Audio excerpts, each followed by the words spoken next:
அதான் புக்கெல்லாம் குடிச்சிட்டானுங்க. நீ எவ்வளவு கோவப்படுற? ஏன்னா நான் உன்னை லவ் பண்றேன் நித்யா.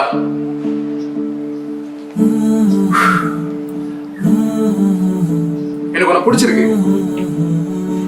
நான் நடிகை ஸ்கூலுக்கு வரதுக்கான காரணமே நீ தான் நித்யா. நான் உன்னோட பெரிய பொண்ணுதான். உனக்கும் எனக்கும் 1 வயசு வித்தியாசம். ஏன் இங்க தனுஷ் ஐஸ்வர்யா லவ் பண்ணிக்கலாம் பண்ணலையா? வயசெல்லாம் இங்க பெரிய விஷயமே இல்லை நித்யா. எனக்கு உன்னை பிடிச்சிருக்கு. உனக்கு என்ன பிடிச்சிருக்கா இல்லையா?